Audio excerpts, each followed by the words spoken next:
Induksi aktivitas transkripsi oleh faktor lingkungan dan biologi. Yang pertama, suhu gen kejutan panas. Mekanisme kerja protein kejut panas. Ketika organisme mengalami stres suhu tinggi, misalnya pada suhu lingkungan naik drastis, sel harus segera melindungi dirinya agar struktur dan fungsi protein tetap stabil. Pada kondisi ini, sel akan menghasilkan protein kejut panas atau hair shock protein atau HSP.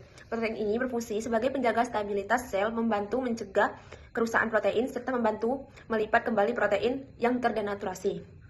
Apa itu protein kejut panas? Protein kejut panas itu adalah kelompok protein yang diproduksi oleh sel ketika mengalami suhu tinggi. Protein ini ditemukan pada prokariota maupun eukariota dan merupakan salah satu kelompok polipeptida yang paling lestari atau awet dan penting dalam evolusi. Pada Drosophila atau lalat buah terdapat protein kejut panas paling penting bernama HSP70 yang memiliki berat molekul 70 kDa.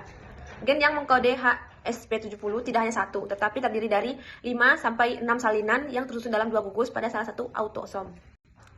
Jadi, ketika suhu lingkungan melebihi 33 derajat Celcius, gen-gen ini akan yang pertama itu diaktifkan atau ditranskripsi menjadi RNA. Yang kedua, mRNA diproses.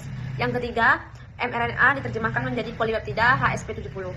Artinya, semakin tinggi suhu, maka semakin cepat dan banyak HSP70 yang akan diproduksi untuk melindungi sel. Pada gambar industri transkripsi dari gen HSP70 Drosophila oleh kejutan panas itu menjelaskan bahwa HSTF berada dalam inti tetapi belum aktif. Ketika organisme mengalami panas, HSTF itu mengalami fosforilisasi. Ini membuat HSTF berubah menjadi bentuknya aktif. HSTF akan aktif kemudian berikatan dengan urutan DNA tertentu yang berada di depan atau hulu gen SP70. Bagian DNA tempat HSTF berikatan disebut dengan head shock element atau HSE. Ketika HSTF menempel pada HSE, DNA di area itu menjadi lebih terbuka, sehingga RNA polimerase 2 dapat masuk dan melakukan transkripsi dengan cepat. Akhirnya, produksi HSP70 meningkat untuk melindungi sel dari kerusakan akibat panas. Hormon steroid memiliki ciri-ciri berasal dari kolesterol atau larut dalam lemak, mudah menembus membran sel, contohnya estrogen, progesteron, dan glukokortikoid.